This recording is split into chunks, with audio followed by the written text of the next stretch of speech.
Hello everyone! Welcome to Junbi Vlogs, ang pamilyang gala na laging gutom.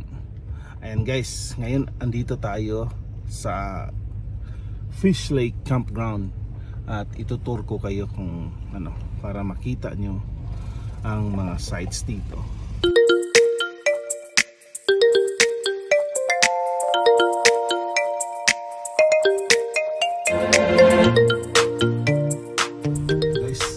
Tayo sa site number 1.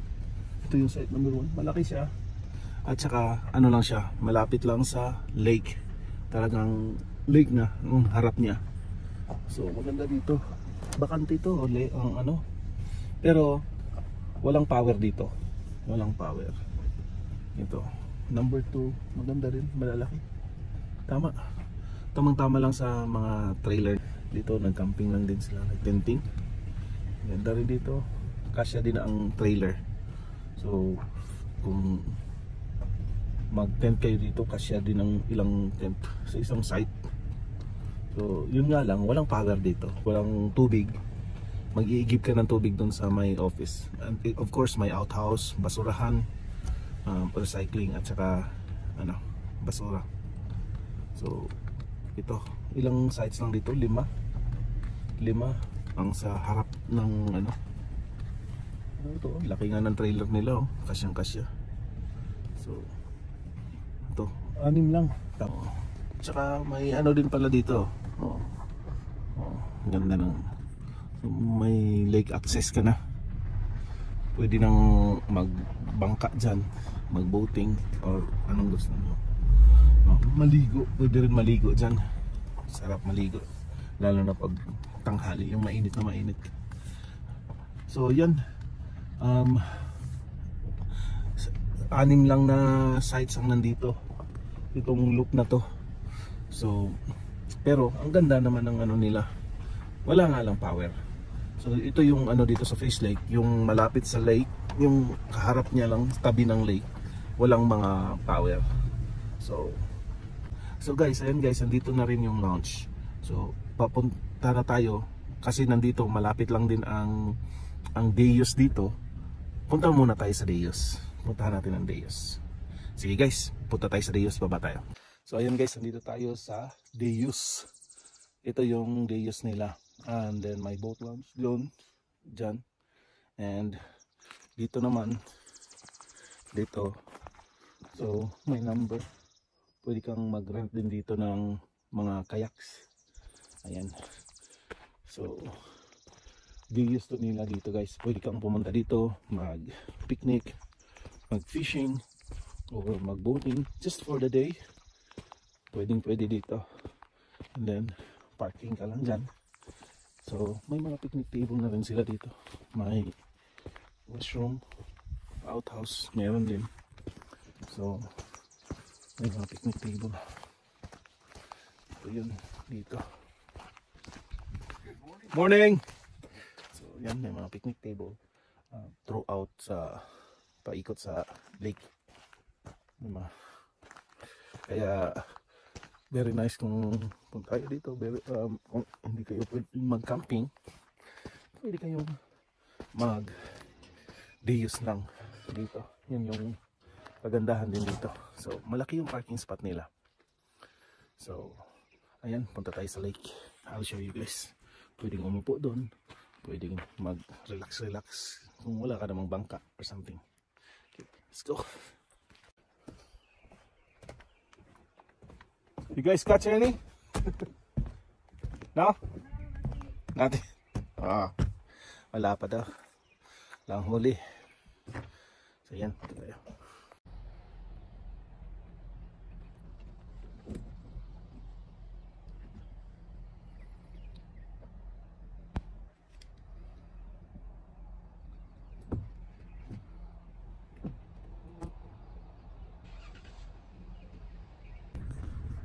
So ayan guys, napuntahan na natin yung loop, yung site 1 to 6 at saka Deus.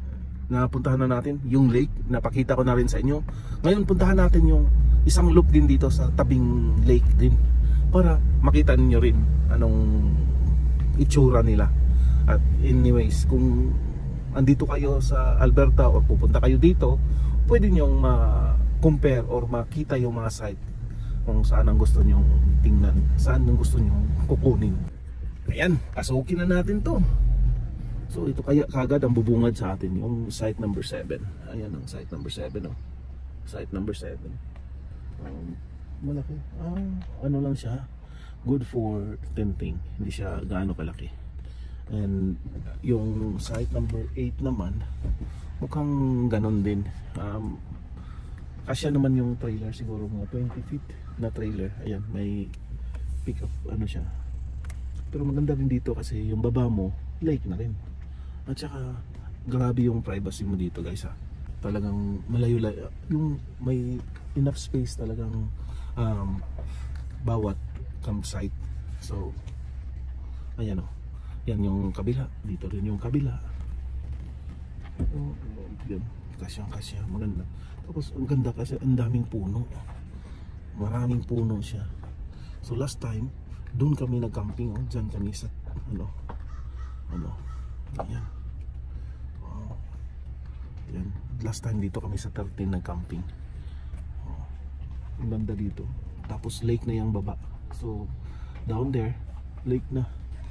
And daming punong-puno dito. Fully book. So ayan, oh. So ito, fully book sila. Ganda. Last time, ito yung site namin, 13 dyan. Ganda kasi pababa pa, lake na yan. Ayan, oh, nakikita mo yung lake, may ano doon, nakikita nyo. So very convenient ng ano, ng lake dito. So talagang malapit na malapit. Ayan.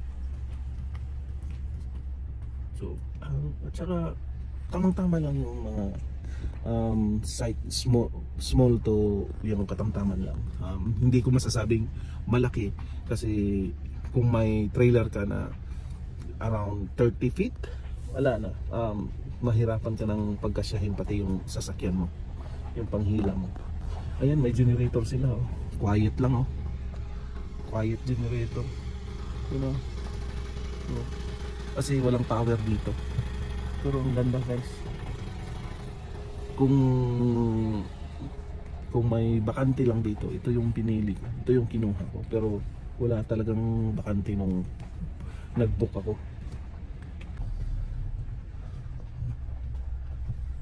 Hello, morning. Yan. So, ganda ng, tsaka ang tahimik dito, eh. Very like relaxing. Yan yun, oh. Dito yung site mo, tapos dito yung site mo, tapos yung lake andyan lang din sa harap mo, di ba? Grabe. Pwede ka nang mag-dinner by the lake, breakfast by the lake, lunch by the lake. Lahat andyan. Pwede na rin maligo, mag-swimming, mag-boating ka. Kung may mga inflatable ka na mga ano, mga bangka, pwede na. So ayan. So yan yung 7 to 19, at saka nandito yung 20. Ayan, oh, sikip na, nagsiksika na sila. So talagang katamtaman lang ang mga size ito. Ito yung trailer niya, around 25, almost the same lang sa haba ng trailer namin. Kaya yung mga trailer namin dito, mga medyo small, medium, ganon, talagang kasyang-kasya dito. Pero yung mga malalaki ng mga trailer, mahirapan na sila. Talagang mahirapan silang pagkasyahin. So ayan, yan na yung site 7 to 22, guys, ang loop 2. So dito may self-registration din, guys. But bihira ka lang kung pupunta ka dito, guys, dahil ay self-registration nga, pero ano naman pwede kang mag-book online. So kung pupunta ka dito tapos walang space, sasayang yung biyahe mo papunta dito, tapos wala kang spot na makukuha. So mas maganda talaga mag-book ka na online, kasi dito from here to our place, to our house, it's around 300 plus kilometers. So ayan guys, nandito na tayo sa Loop 3. Kami guys, nasa Loop 3 kami. So bago tayo pumunta sa Loop 3, nandito yung office nila, yung Bear Essentials nila. Ayan.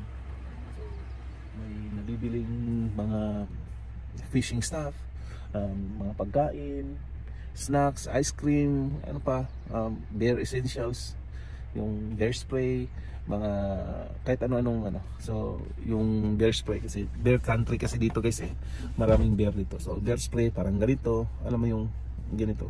So kami pag nag-camping kami, lagi kaming may dalang mga hormintas pang just in case makasalubong kami ng bear. So ito guys, dito may tubig din dito guys. Diyan ka kumuha ng tubig. Pwedeng potable water yan, pwedeng pangluto, pwedeng mainom. So yan yung kukuhanan mo ng tubig. So ayan na guys, kaya nga yung nasabi ko, yan may nakalagay silang Be Bear Smart. So kasi maraming incident dito guys na nagpapakita yung mga bear. Tapos so ayan. So now we go this way. So Loop 3 tayo. So ang Loop 3 is 23 to 49. So ayan guys, andito na tayo sa Loop 3. Ano dito. So ang ganda din dito. So nandito kami, ang Loop 3, ito lang yung loop na may power. So pero power lang dito guys, ito. So ayan. Ayan.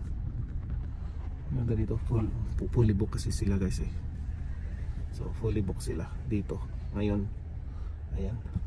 Yan 25. Dito kami dati rin sa 25. Nakacamping na kami dyan sa 25. Doon.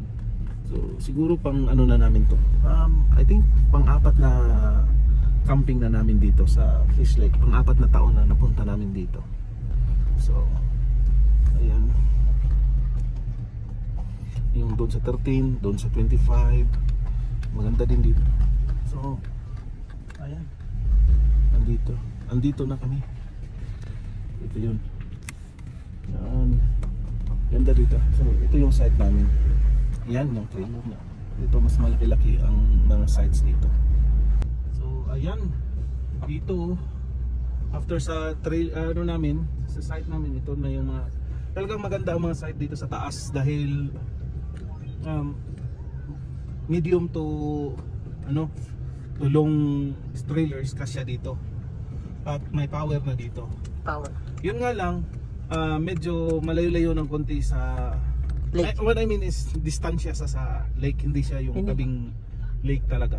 You need to drive going there. Mag-drive or maglakad. So tingnan mo yung mga sites nila. Malalaki ang mga sites dito. So yan.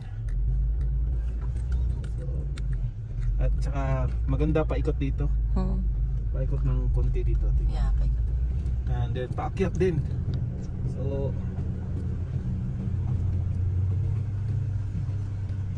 Tsaka may ano siya, may parang distansya ang bawat campers. Talagang maganda dito kasi may privacy ang bawat Ma-enjoy mo yung bawat site. So ito. Kung may mga kasama ka, mga bata, Yeah. ano yung ano nyo, Ito yung last natin, Dan. yun. This one, this. Yeah, kaya nga, yan yung last natin. Ito malaki din to, 38 ano.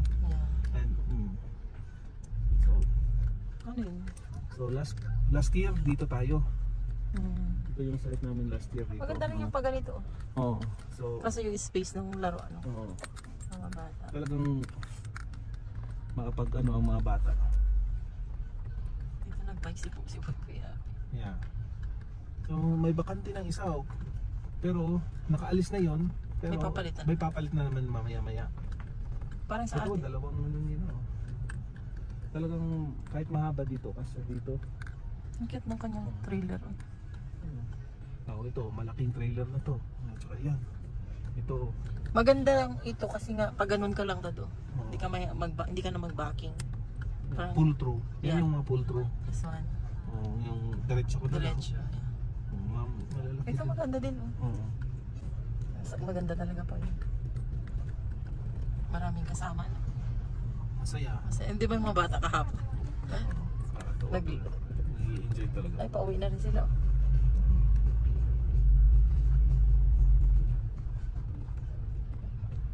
So ayan guys, thank you so much guys. Ayan, tapos na natin ang, yan yung loop 3. Pauwi na tayo, alis na tayo guys.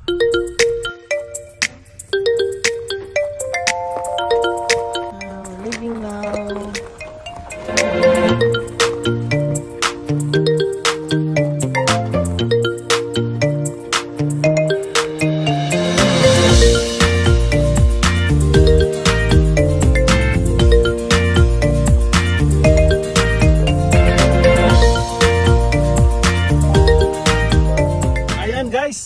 Thank you so much guys for watching.